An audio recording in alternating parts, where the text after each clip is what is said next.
तो hello guys, आज हमारी कहानी है एक बहुत ही सस्पिशियस कहानी। और आपको इसमें आखिरी तक पता लगाना है कि आखिर जो हमारा जो क्या बोलते हैं वो है विक्टिम है, वो कहाँ छुपा रहा। आपको इसमें बताना है। मैं अगली वीडियो में इसका आंसर दे दूंगा। जो लास्ट वीडियो का आंसर था वो था क्या बोलते कि वो व्यक्ति जो है वो कुर्सी जो थी वो क्या बोलते गीली नहीं थी। इसका मतलब कि उनको पहले मार के फिर फांसी में लटकाया गया था। पिछले वीडियो का आंसर ये है। तो हम नई स्टोरी की ओर बढ़ते हैं जो बहुत ही ज़्यादा मिस्टीरियस है, और ये फुल एक वीडियो है। इस बार हम शॉर्ट्स नहीं बना रहे। तो जो ये कहानी है ये है मिस्टर ओबेरॉय के बारे में, जो बहुत ही बड़े बिजनेसमैन रहते हैं। ये सब एक पूरी इमेजिनेशन कहानी है, इसमें कुछ भी रियल नहीं है, सारे कैरेक्टर्स जो हैं वो फेक है। तो मिस्टर ओबेरॉय की कहानी है जो बहुत बड़े बिजनेसमैन थे। तो होता यह है कि एक शाम को उनको अपनी एक प्राइवेट मीटिंग के लिए उड़ के जाना पड़ता है मालदीव्स के लिए। मालदीव्स साउथ एशिया में पड़ता है और इंडिया से क्या बोलते ओशन तौर पे ज़्यादा दूर नहीं है, 600 किलोमीटर के आसपास दूर है। तो क्या बोलते हैं ये जो बिजनेसमैन है मिस्टर ओबेरॉय, ये निकलते हैं अपने प्राइवेट हेलीकॉप्टर के साथ। ये बहुत ही पर्सनल मीटिंग होती है जो अगर क्रैक हो जाती तो मिस्टर ओबेरॉय जो है वो अपने पैसे को 2x से 3x कर सकते थे। इसलिए मिस्टर ओबेरॉय अपने हेलीकॉप्टर से निकलते हैं मालदीव्स। जैसे ही वो पहुंचते हैं और करीबन 10-15 मिनट बचे रहते हैं, उनका फ़ोन डेड हो चुका होता है और मौसम इतना ख़राब रहता है कि रेडियो से भी लगभग बची कुची उम्मीद रहती है।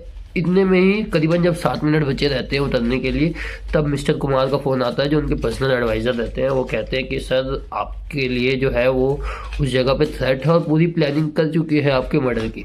तो 7 मिनट पहले मिस्टर ओबेरॉय को ये बात पता चलती है। इतना होते ही रेडियो जो है वो बंद हो जाता है, पूरा रेडियो का सिस्टम ख़त्म हो जाता है। मिस्टर कुमार से जो ओबेरॉय सब है वो बात नहीं कर सकते कि वो कहीं और मालदीव्स में उतर भी नहीं सकते, जो कि हेलीकॉप्टर में उतना फ्यूल नहीं बचा हुआ है। लालच के चक्कर में मिस्टर ओबेरॉय यहाँ आ तो गए पर फंस गए।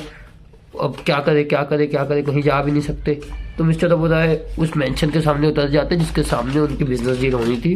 उतरते ही बॉडीगार्ड आ जाता है। बॉडीगार्ड बोलता है hello mister Oberoi, how are you, चलिए अंदर चलिए, हम आपका वेट बहुत देर से कर रहे थे, हमारी जो बिजनेस मीटिंग है उसमें 4 चांद लग जाएंगे। इतना बोलते ही जब मिस्टर ओबेरॉय अपने पायलट को भी कहते हैं कम इन, जैसे जो पायलट हेलीकॉप्टर चला रहा होता है, तो बॉडीगार्ड उनको रोक देता है। बोलता है कि इनकी जो भी खैरियत है, खाना पीना हम बाहर देख लेंगे, पर आपके अलावा कोई और अंदर आना अलाउड नहीं। मिस्टर ओबेरॉय को पता रहता है कि अगर वो यहाँ पे चालाकी दिखाएंगे या फोर्स करेंगे तो उनको शायद उसी समय मार दिया जाएगा। जो मारने की प्लानिंग 2 घंटे लेट है, जो मारने की प्लानिंग वो अभी मार दिया जाएगा। इसलिए मिस्टर ओबेरॉय कुछ नहीं कहते हैं। जैसे ही वो अंदर घुसते मेंशन बहुत बड़ा रहता है, पूरा भरा रहता है वो सर्विलेंस से, CCTV कैमराज से, उनके स्टाफ से।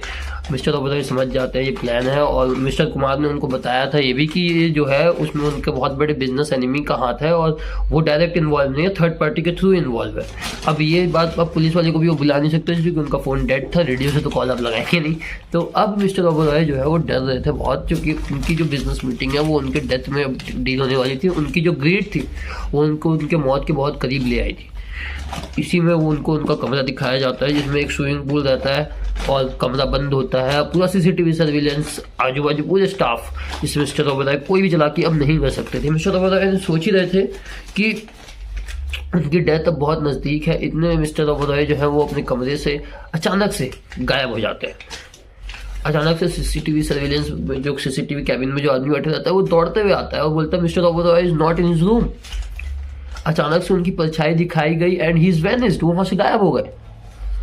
अब बहुत देर तक खोजने के बाद स्टाफ को लगता है कि हमें पुलिस को कॉल करना चाहिए, क्योंकि उनका मर्डर का प्लान था। पता था कि मिस्टर ओबेरॉय का मर्डर होने वाला है। नीचे के लोगों को कोई बात नहीं पता थी बिल्कुल भी। तो मिस्टर ओबेरॉय अचानक से स्विमिंग पूल से गायब हो गए और सबको पता था कि बहुत बड़ी बिजनेस मीटिंग होने वाली है। अंदर मिस्टर ओबेरॉय को मारने वाले थे, ये बातें सिर्फ टॉप के लोगों को पता थी। मिस्टर ओबेरॉय गायब हुए। पुलिस वालों को स्टाफ ने तुरंत कॉल कर दिया, एवरीथिंग इज हैपेंड। पुलिस वाले आए, पुलिस वाले ने CCTV चेक्स की, स्विमिंग पूल चेक किए, सब चेक किया। मिस्टर ओबेरॉय दिखे ही नहीं। उनकी परछाई दिखी आखिर के कुछ सेकंड्स में और वो अचानक से वेनिस्ड हो गई। और वो वेनिस्ड कहाँ हुई किसी को कुछ पता नहीं। अब इतना होने के बाद जो है उनकी जो मर्डर प्लान हो चुकी थी, तो उनका जो पूरा स्टाफ था वो जा चुका था। जिसने मर्डर प्लान किया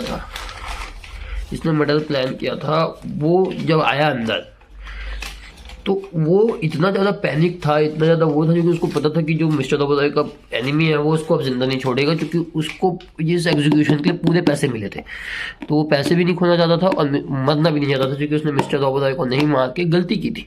मिस्टर ओबेरॉय कहाँ से चलेगा इतनी अच्छी सर्विलेंस के साथ। तो जब वो रूम में आया, वो खुद भूल गया कि रिकॉर्डिंग कैमरा है, और उसने कह दिया कि मिस्टर ओबेरॉय आज बच गए। वो एक और आदमी के साथ आया था, मिस्टर ओबेरॉय बच गए, और वो बहुत गुस्सा कर रहा था उस आदमी के ऊपर, और वो भी सॉरी सॉरी बोल रहा था। तुरंत जो है उसी समय वहाँ पे इन्वेस्टिगेटर ऑफिसर भी आ गए कोइंसिडेंस से, और मिस्टर ओबेरॉय नहीं पता कहाँ से आ गए उस रूम में। आपको बताना है मिस्टर ओबेरॉय कहाँ छुपे हुए थे। और मिस्टर ओबेरॉय आए, मिस्टर ओबेरॉय ने कहा सर, तो सब उनको देख के हक्का बक्का हो गए, कहाँ से आ गए आदमी, ये तो गायब हो गया था। सब हक्के बक्के हो गए। उन्होंने कहा वॉइस रिकॉर्डिंग जो है, कैमरा रिकॉर्डिंग जो है वो सुन ली जाए, ये मेरे को मारना चाहते थे जान से, इनको अंदर किया जाए और मेरे को सेफली इंडिया पहुंचाया जाए। ये बात जैसी उन्होंने कही, इन्वेस्टिगेटर ऑफिसर ने तुरंत जाके क्या बोलते जो रिकॉर्डिंग है वो सुनी, और उन्होंने सीधा उसको अरेस्ट किया, जो भी था कल्प्रिट वहाँ पे, और मिस्टर ओबेरॉय सेफली इंडिया आ गए। आपको बताना है नेक्स्ट वीडियो में, मैं नेक्स्ट वीडियो में इसका आंसर दूंगा कि मिस्टर ओबेरॉय कहाँ छुपे थे। धन्यवाद। जय हिंद, जय भारत।